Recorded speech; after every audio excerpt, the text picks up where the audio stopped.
So it's a couple days later. This thing sat out in the rain.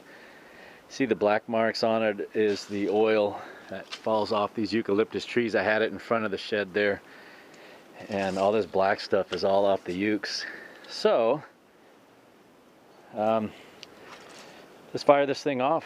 Let's see how it works. I'm gonna set you down, take a little firewood, and let's see how we do.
This wood's really wet.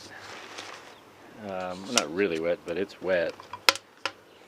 It's redwood, but we had rain last night, and you know, again, that's why all the streaks of the eucalyptus oil are on this thing. I wonder if that smokestack's too small. That's a 3-inch exhaust pipe. I'm sure I made that mention earlier in this video, but it just makes me wonder. Coming out. It's coming out with some pressure. Oh well, whatever. It is what it is.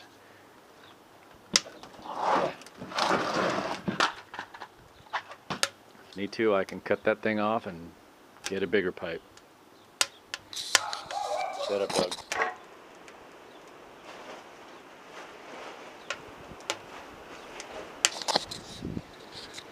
We're going to build up some heat here. I'm going to dry a little bit of the wood, preheat it. I'll build up some heat. I'll bring you back when we got this thing glowing red. Yep. Now we're building heat. A little bug off of there. Cooking. Ooh, boy, it's burning it. Oh. That's what I was hoping. I figured this steel would get warm enough you could put a pot on here, cook some food. It's actually, yoicks. Keep it going. Get it good and hot. I got a stand-up wind from this thing. Paint is brutal. Man, that's got some good heat right here. I left my little thermal thing at work. Curious what this surface is. See, it's smoking good though. Goodness. Ooh. Maybe we'll fry a steak on this later. And not tonight. I don't want all this mixed in with my meal. It's going to take a couple of these hot burns, I suspect. And then I'm going to paint it with barbecue paint. I've got a quart of barbecue paint. Put it in HVLP and spray it down black.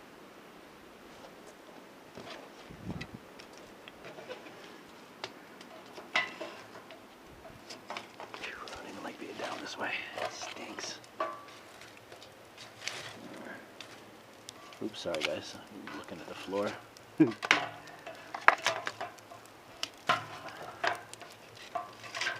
Well, we've actually got pretty good fire going in there. Maybe the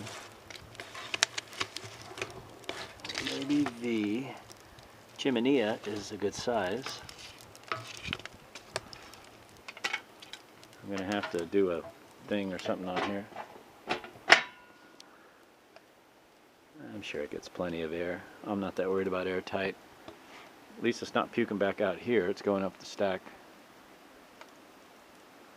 Nice. Let me see if I can find a thermometer. I'm really tempted. It's really curious about what that is. Put you guys down. I'll be right back. Oh yeah.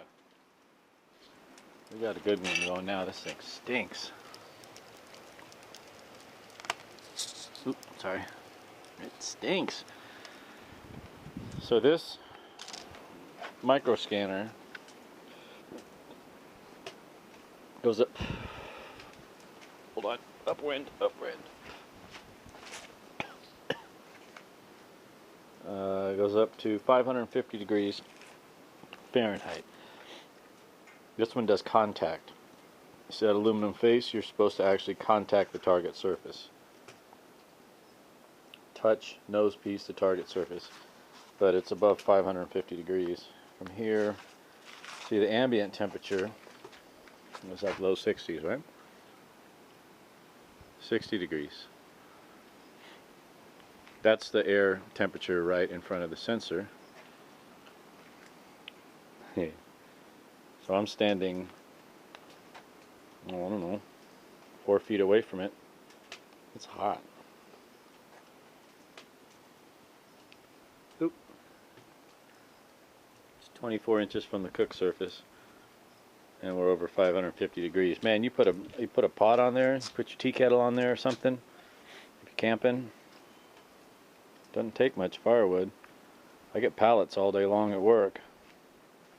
I can cut up and split, stack those guys in that little travel trailer, throw this in the back of the pickup, and we have ourselves a nice YouTube video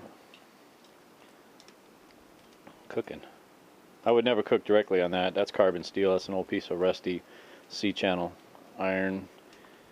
But I certainly would put a pot on top of that. Cast iron pan.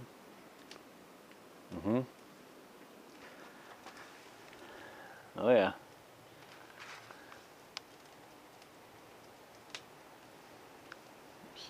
Oops. Oh yeah. Just wanted to, it stinks, and it was smoking really bad earlier. It's smoking still pretty good right now because this is redwood, an old redwood fence. And redwood smokes anyway. It's got all that tannin in it. And then it's wet. So it smokes even worse. All the paint and stuff's burning off of this thing. Ooh, it was ripping good. I don't know if I mentioned it, but I'm going to do something different for the legs.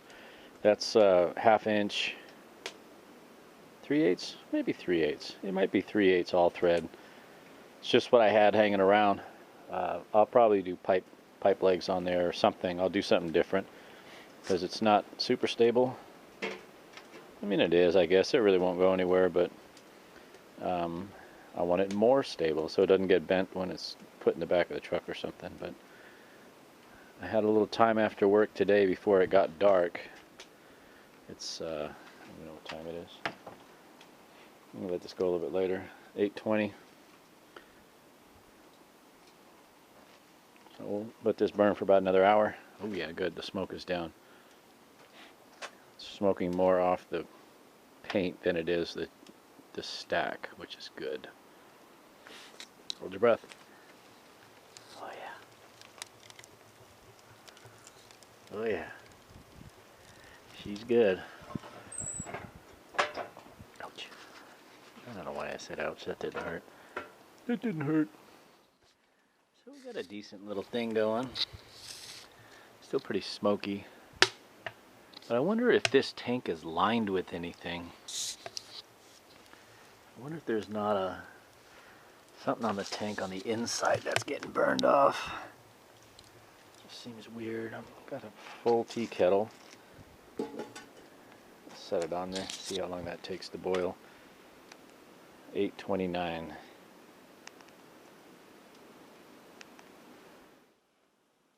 I went inside and got distracted. It's been about 8 minutes.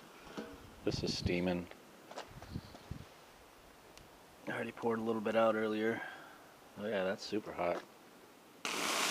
Oh.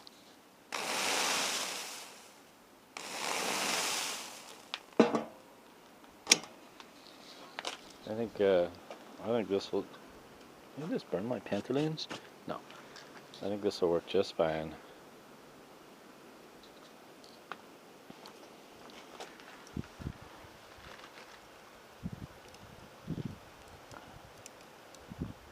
I like it. I like it a lot. Alright. Load it up one more time. Let it cool down on its own. And but this is about where we're going to end this video. Pretty cool. Hope you enjoyed this build. I'm into it for about 4 hours. A little bit of electricity, some weld wire, and one